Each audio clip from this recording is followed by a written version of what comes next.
Hello, everyone, and welcome back to another exciting AdvisorShares AlphaNooner. Today, we are very excited to welcome back Trent Woloveck, Chief Strategy Officer at Jushi, to unpack the Virginia transition into adult use, which has been much anticipated, what it means for Jushi, and of course, how they're positioning across all of their select states, and kind of what things look like in a broader sense from a cannabis perspective for rescheduling on the other side of that. So we'll have to wait and see. A lot of insight. Always great to have Trent on. He's got some great deep state knowledge. So good reminder, if you're out there and joining us, one, always appreciate it. Thanks for making the time. But two, if you have any good questions, whether it relates to Virginia, Pennsylvania, rescheduling, always a good reminder to put those questions in the chat, and we'll try to get to them as we go along. All that said, Trent, thanks so much for joining. Really appreciate it. How's the week ending up? Yeah, good afternoon, Mackenzie. Thanks for having me. It's been a busy week, but a productive week. Just at the Virginia Speakers Ball last night, the gala. And so celebrating all the bills that were crossed over. And so, Virginia, obviously, we got a bill passed both in the House and the Senate. And so we're off to the races of trying to get those lined up and up to Governor Spanberger's desk to get signed here in the next, 4 weeks. Yeah, it's an exciting place to be in. And that's kind of definitely where I wanted to start on the Virginia side. Maybe just to kind of give people a little bit more of a table set in terms of Virginia, we'd love to just kind of start with, why Virginia is an important market and kind of how it's been hamstringed for a bit now and kind of what this new change could mean for that market. Yeah, sure. So, we passed legislation back in 2021. Mm-hmm. That legalized cannabis. Unfortunately, they put in some language where they needed to reenact it the following year. The Republicans took the Senate and the House and the governor's mansion, and so for the last 4 years, with Governor Glenn Youngkin being in the mansion, we've gotten no movement, or I guess a way to legally procure cannabis, here in the Commonwealth. And so there's been this, legal quagmire of people that could possess cannabis, but no legal way to procure it. And so, we're finally working through legislation to be able to have people legally procure cannabis in the South for the first time, for folks that are over the age of 21. So we're excited about being on the forefront of having and being part of that transition for sure. Yeah, that's great. I know for the medical side of things, Virginia has been a great market to start there, but of course, opening it up to adult use is a big, important change, as well as kind of like what you mentioned with the kind of weird, laws ultimately that were there in place, kind of tamping down on some of the illicit or gray market that I think has kind of filled the void between what is not legal and what is legal. So I think, those are some big important steps, obviously very meaningful for Jushi with that important kind of footprint in Virginia and foothold in an important area in the state. You mentioned that sort of there are two bills coming through to get this passed and through. Can you kind of break down high level, what the differences are? And, is there any favorite out of the two? Yeah, look, it's been a lot of work by the patrons. So, shout out to Delegate Krizek and Senator Aird. The Speaker of the House has been instrumental. The Chairman of Approach has been instrumental. Luke Torian and Don Scott. On the Senate side, we've had, Senator LaSharice Aird lead the way, but Senator Rouse has been a big part of it. Senator Louise Lucas, Madam Chair, she sits over finance, and so we're feverishly working towards getting those bills aligned before we have to go into a conference committee. We kind of view those bills probably being about 98% of the way there. There's a few last pieces that need to be pulled together. That's around tax. That's around how the regulator is going to be handled in the future, and around the conversion fee for the medical operators and some of the grandfathered in hemp producers, and then the start date for retail sales. So those are kind of like the four things that differ a little bit.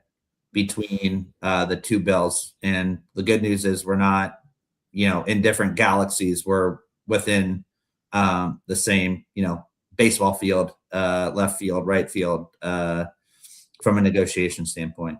Yeah, that's great. And both ultimately pushing things forward for that adult use program. But again, like you're saying, differing on the details. Is there any sort of horse in between those bills that's pulling ahead, that sort of has the better edge?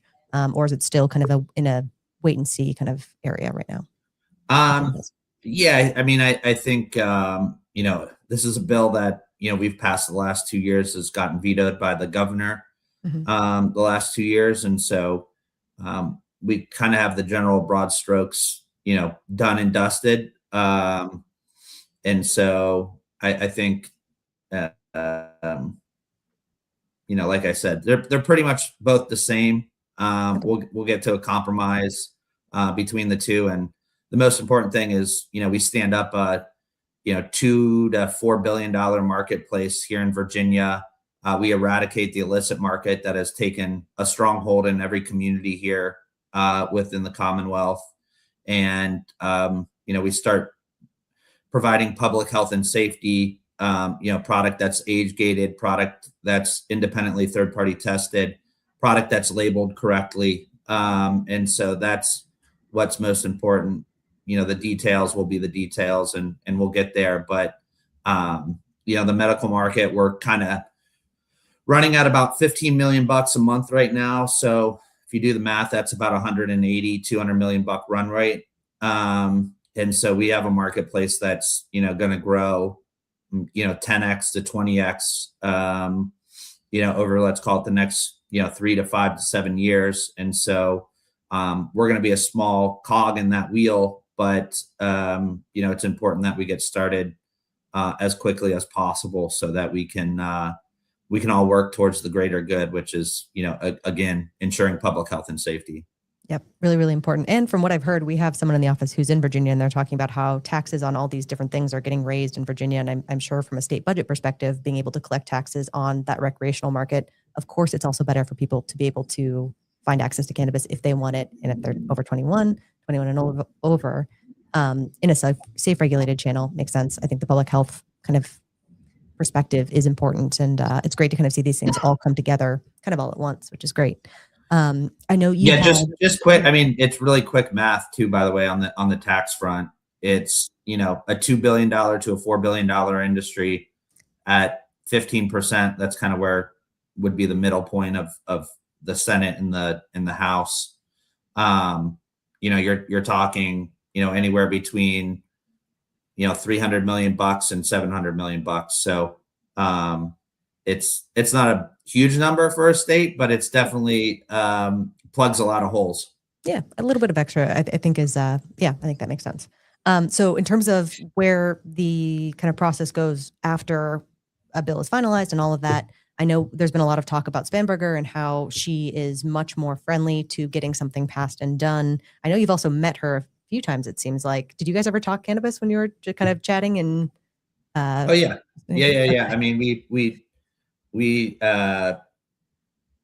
I've known her, since she was, a freshman congressperson. I met her at a Nationals game, and we share a liking for Spy Game, the movie. She's former CIA.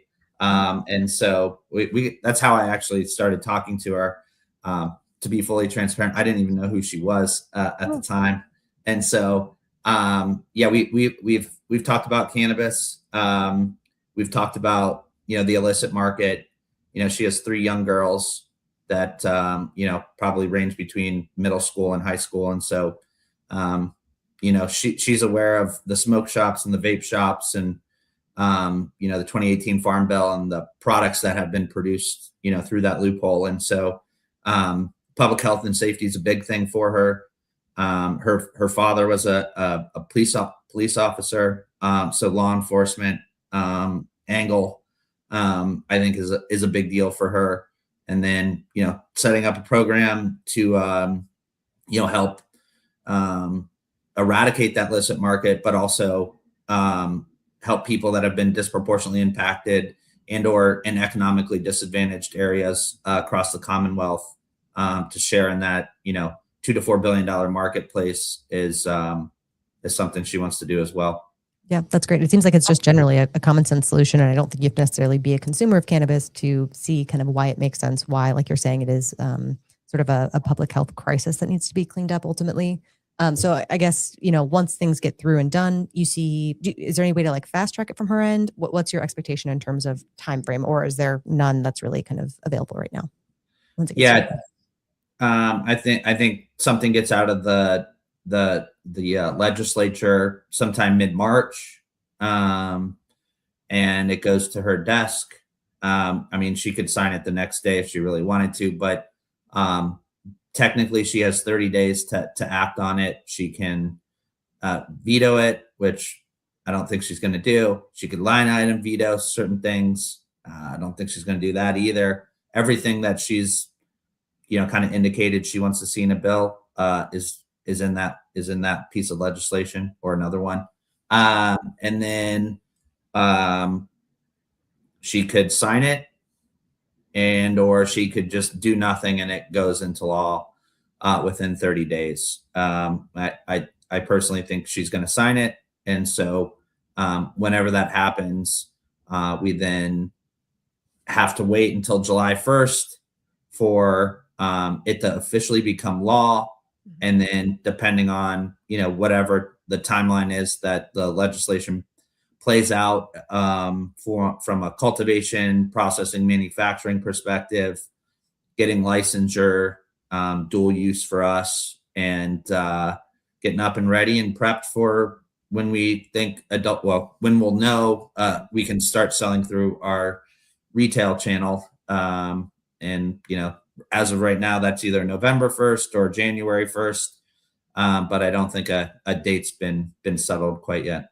Okay, that's fair. Well, that was kind of what I was going to ask next, is sort of how is Jushi positioning and getting ready for that change? Because I imagine, there's a lot of information to get out. I think in some states where, Ohio, for example, I think when recreational was turned on, a lot of people didn't know for a long time. I think it's difficult to kind of get the word out. But I think having had a footprint in Virginia for a while now, you obviously have a base of, cannabis users who really appreciate you built that brand loyalty.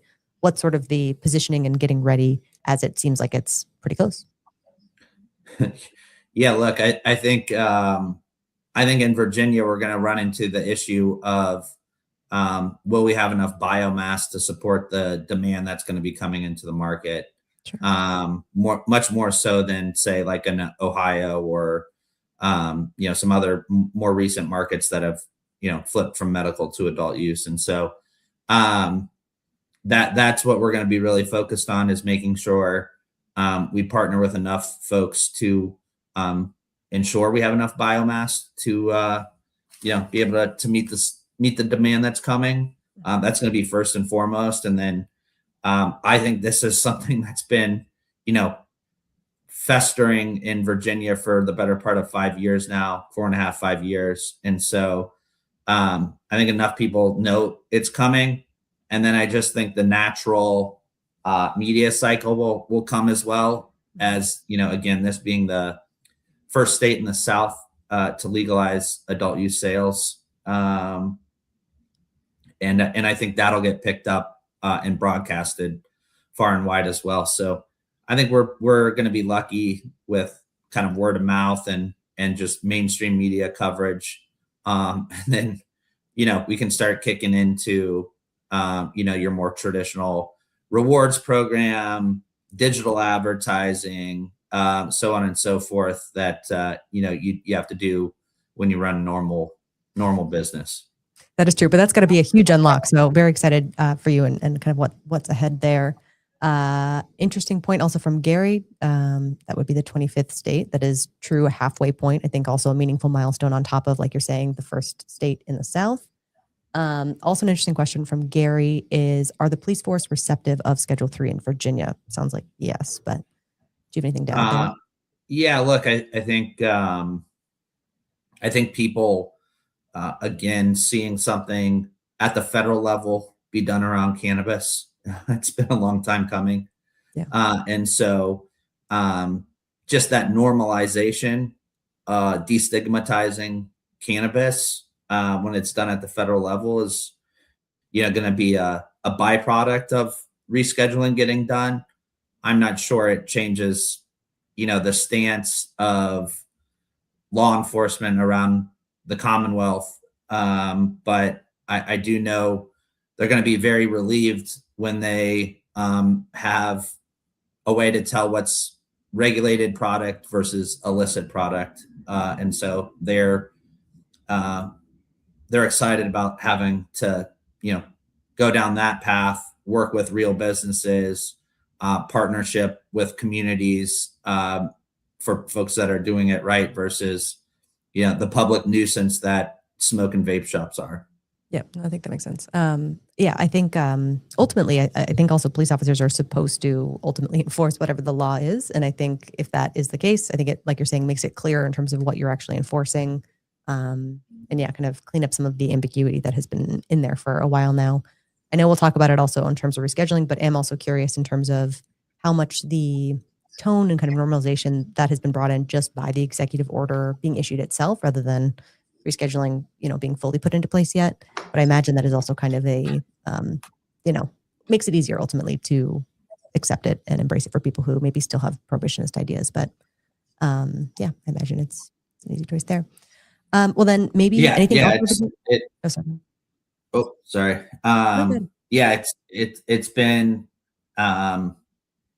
It's been exciting to see, folks that have, kind of hid behind rescheduling in a lot of states, being able to go talk to them now of saying, hey, the president, did sign the executive order telling the DOJ to expeditiously reclassify cannabis. And so, I've said this plenty, but I'll say it again until I'm blue in the face. Rescheduling does not just clean up people's balance sheet from a 280E liability perspective. It's got a big reverber throughout the entire country about continuing to normalize cannabis as a whole. Yeah. And I think ultimately seeing it as something that has real value, it is not harmful in the way that other Schedule I drugs are. I think, a ton of that is important. So I know we'll talk about rescheduling more from an investment perspective, but I did just want to check in kind of on the other states in the footprint as well, unless there's anything to add in Virginia. But would love to start maybe with Jersey. I know late last year that was an entrance into that market. Would love to hear how that's kind of gone and why Jersey is important to enter at this point. Yeah, we were continuously kind of growing our retail footprint. We had our 7 and 7 initiative in place. We've gotten to I think it was 9 or 10 stores. Jersey was one of those stores that seemed to be like a natural fit. We found a good location right by Teterboro, right by the biggest Costco in Jersey. And so, for us, we always like to lead with retail in a market and then back into, the upstream supply chain if we feel like we have to. Jersey's pretty well established from a market perspective. And so that allows us to, break into a new market, continue to build the retail channel, build the Beyond Hello brand kind of in that area where we have 9 stores in Greater Philadelphia, 6 stores in the Northeast. And so that was like a little bit of the thought process behind it. And so, we went ahead and pulled the trigger, and, we've seen, that store, continuously increase kind of how we'd expect it to, being, a new store in a new market. You typically see, 9 to 12 months before you hit the run rate, and it's growing in the right direction. So, we feel good about, where we're at and how that market's progressing. I think, for where we're at right now, we've paused on that retail expansion to, refocus and reallocate our capital dollars to ramping up our facilities in Virginia and in Pennsylvania, with the expectation of adult use coming in those markets here shortly. Yep, best opportunity for growth. That makes sense. So maybe speaking to Pennsylvania, where are we on that front? I know that's been long awaited, but is a really important market when it does hit adult use. What's sort of the story there? What's the story there? Yeah, we've seen we've seen the governor now put adult use cannabis in his budget for his third year. I think the difference this year, you're starting to see the ACLU and groups outside of the industry ratchet up the pressure. I mean, you still have thousands of people going to jail in Pennsylvania over nonviolent cannabis crimes. It's embarrassing, quite frankly. It's ludicrous that's still happening. Within a state that pretty much is surrounded by adult use, with the exception of West Virginia. And so I think people are tired of talk and do nothing. Mm-hmm. And so you're seeing, Pittsburgh just passed a resolution telling the governor to, get his ass in gear. Philly just did it today, actually, as well. They'll pass that next Thursday. And so, those are real, pressure points for, the governor to actually weigh in and do something, which, hopefully he does. But at the end of the day, the Democrats have to come to a realization in the House that, state stores is a non-starter for cannabis rollout of adult use. And so until that happens, nothing's going to happen there. So, we sit and patiently wait and hope that people come to the realization in that chamber that folks don't want communism in this country. We want a market to where private businesses can run and operate how they see fit. Yeah, that's fair. Again, I think great to see mounting pressure to actually get it done. And I do think even with the executive order being issued and, like you're saying, Virginia pushing it over where we have half of the states in the U.S., adopting an adult use program, ultimately, I think that just continues to add pressure and kind of makes people say, especially in Pennsylvania, why don't we have this yet? Like you're saying, also, of course, the social impact for criminalizing it ultimately for people. It's time to get that adjusted. We'll be interested. Pennsylvania also has a money problem. They've burned through their slush fund. The governor just proposed a budget that's like $4 billion over what they actually collect in taxes. And so you're talking about actually getting into the rainy day fund now, and eating half of that in a year is no bueno. Yeah. Okay. Pressure all around, it sounds like, to get that done. Again, I know it's been like that for a while, but hopefully, there's sort of a straw that breaks the camel's back in a positive way.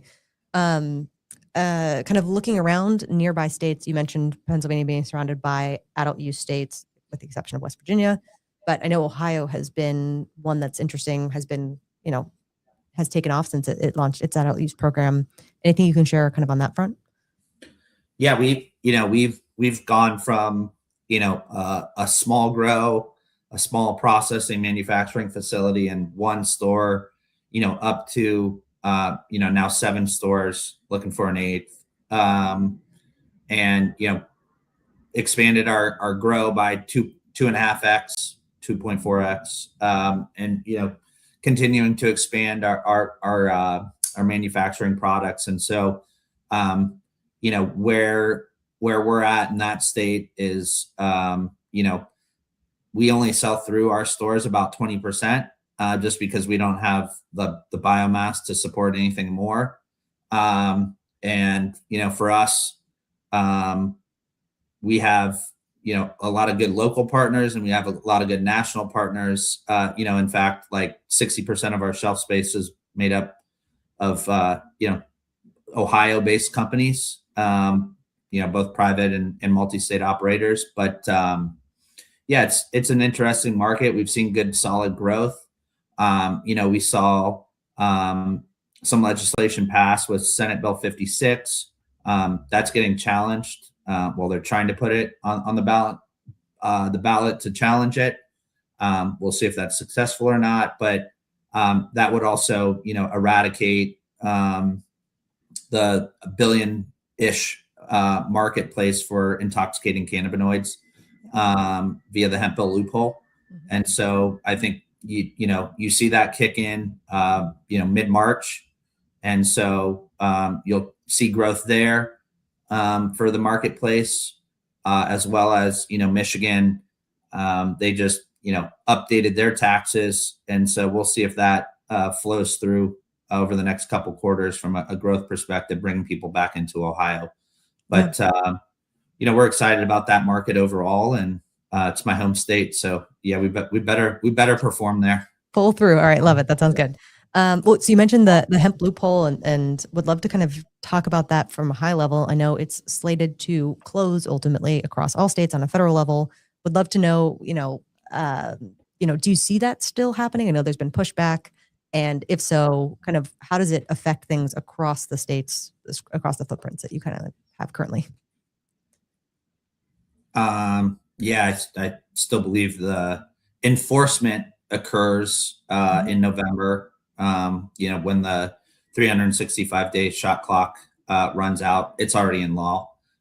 So we'll see what happens. But the intoxicating hemp synthetic cannabinoid industry is losing opportunities to pass something to extend that. So, I'm sure they'll keep taking their shots on goal. And I'm sure as people continue to be educated about what's actually going on, they'll understand and make the right choice to, make sure that loophole's closed. And then if we want to have a real conversation amongst adults to get something figured out on how we can all move forward with, continuing to normalize THC, I think that's, the right path to move forward. So, we're continuously working on that. We keep our finger on the pulse pretty much daily on kind of where and how that's proceeding.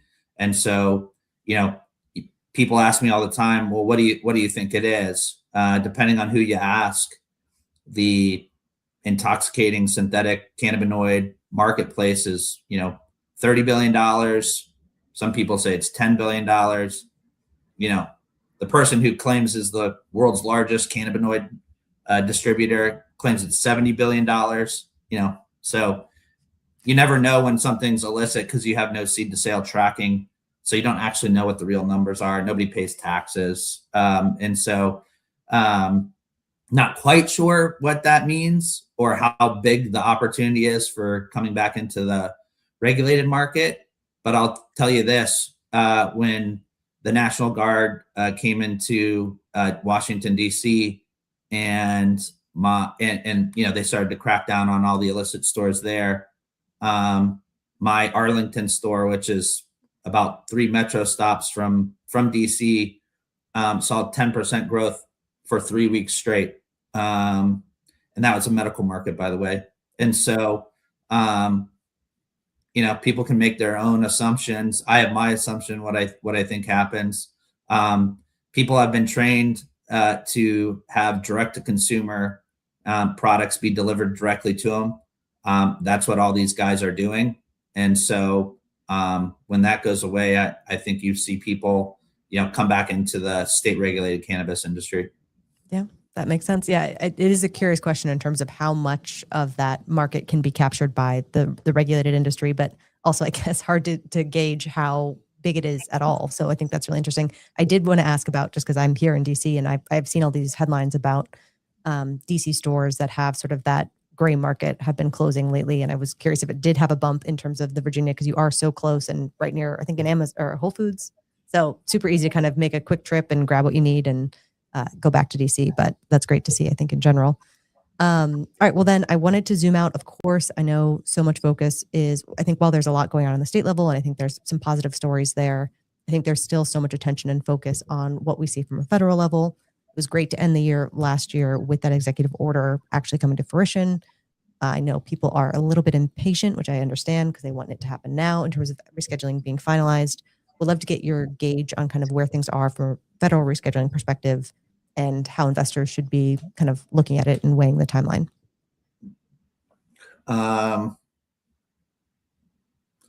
Yeah, I think people, have unrealistic expectations or don't have an understanding of how, DC works. Like it takes, 15 minutes to drive 1 mile. And it takes something that's as complicated as cannabis, a lot of time and effort to make sure that final rule is correct. And so it's not something you can, just whip up a document and let it rip. By the way, since then the DOJ's, gone and arrested a president in Venezuela. They've, released 6 million plus emails or documents, videos, that are absolutely disgusting. And so they've been, they've had other stuff on their plate. Obviously, we want this to happen as expeditiously as possible, but people need to realize like cannabis isn't the only thing that's going on in the world. And so, it's being worked on. It will happen when it happens. I would prefer that they do it correctly so that inevitably when it gets challenged through litigation, they're teed up and they're, ready to go and fight because it's on the precipice. But again, a complex industry, a nascent industry, they got to cross their T's and dot their I's. I will say it's crazy. Everybody thought crypto was like going to have this big, successful legislation because of all the work that was being done. And guess what? They've had an absolute donut. That's why, Bitcoin went from 120 down to, I don't even know what it's at, 65. And so, we continue to, methodically help and assist and ensure this industry is here for the long haul. And whether people like it or not, that just takes a little time sometimes here in DC. Yeah. But the push is happening, the work's being done. And so the fact that people think it's like stalled, I kind of laugh every time I see, people post about that or, hey, here's the date. That's just, that's it's not really real. That's fair. Someone's going to get it right eventually. If you keep throwing out dates, someone eventually is going to get it right. But yes, I think that's fair to say the approach of kind of measure twice, cut once in terms of getting it done, making sure it's really airtight so it can go through is important. It is, I think, frustrating. I understand because I think cannabis in general widely is so popular, both from recreational, but also, of course, from a medical perspective. And I think it's incomprehensible to see it at the schedule that it is currently. Again, it will change. It takes time. But I think in the meantime, it's important to remember, I guess, like you're saying, to be patient. I am curious just in general. I feel like we've seen in the market more broadly kind of a rotation, obviously away from kind of more of the big tech. I think crypto has definitely gotten a shakeup. So I feel like there's a lot of dollars out there that are kind of looking for a new place to settle, new kind of growth out there. So it might be an interesting time, I think, for this all to be, of course, kind of happening alongside potentially this big change for cannabis. Could be, I think, an interesting time in terms of dollars finding a place. Yeah, look, I mean, Boris and Cureleaf just raised, $500 million. Yeah, that's like nothing to sneeze at. That's real money. That's very real money. And so I think smart money knows exactly what's going on. They understand how the process works. And so, we as the industry, are continuing to be the sound reason, the sound voice, continue to educate. I'm going to a black tie gala tonight after being at a black tie gala last night for Virginia, where we're going to see, people for the BCF receive awards. One of those is a Treasury individual. Bruce Lavelle's there, and so we're going to continue to be present and continue to educate and let folks know this industry that we've built for 500,000 people, all while getting debanked, and we're right on the precipice of having a breakthrough with rescheduling thanks to President Trump. Yeah, I think that's important. Yeah, really putting the boots on the ground in terms of showing up and being there. Out of curiosity, between the galas, I know you haven't gone to the one that's coming tonight, but just events in general, when you're talking with people, are there any common repeating misconceptions that you hear about cannabis? Anything that people are often shocked and surprised about when you're talking, because you know it so thoroughly? I think there's got to be something. I mean, I'm not shocked about it, but sure. People always are like, why do you guys have Skittle packages, and why do you guys have Dorito packages of intoxicating stuff? And then I have to, go through and explain, that's not actually the state regulated businesses. That's people that are just, leveraging a loophole that, will hopefully be, closed here and whatever T-minus 7 months, 8 months. But yeah, I mean, it's still surprising every once in a while you come across the person that, is still a little bit old school thinking. But, I think people have come to the realization that it's here, it's in their community, whether they understand what's in their community or not in their community. Everybody gets lumped together. And so we're only as good as our weakest link. And so, again, it's being out there, being educating. I was on a Christian radio show in Columbus, Ohio, and you would have thought, I was getting beamed in the back of the brain by, the nasty stares, but, sat there and explained what the difference is over 2.5 hours, and people got it. And so people just need to be educated. Us as the industry, we need to continue to do that. Probably could do a better job as well, but you continuously kind of learn and see where the gaps are at. And so I think, hopefully with this rescheduling, it gives us the industry, the state regulated cannabis industry, the opportunity to kind of carry that message forward.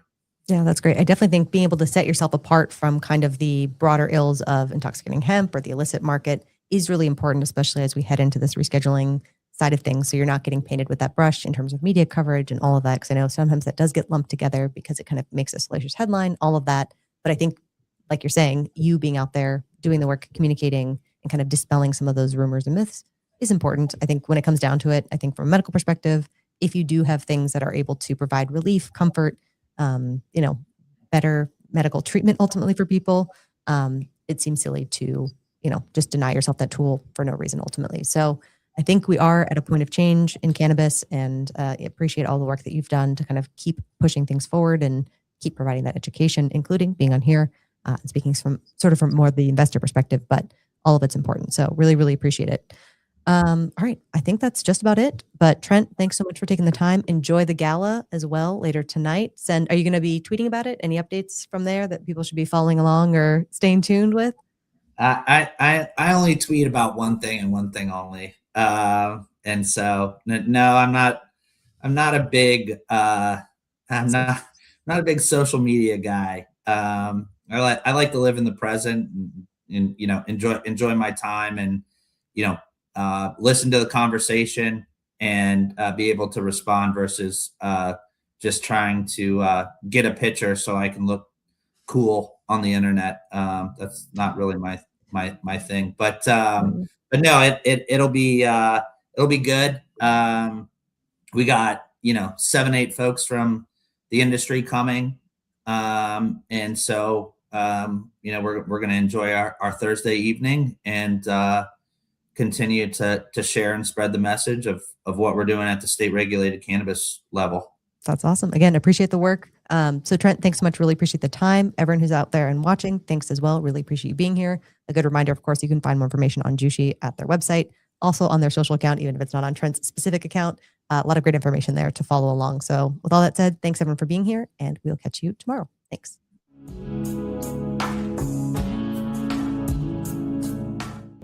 Before investing, carefully consider the investment objectives, risks, charges, and expenses found in the prospectus, available at AdvisorShares.com.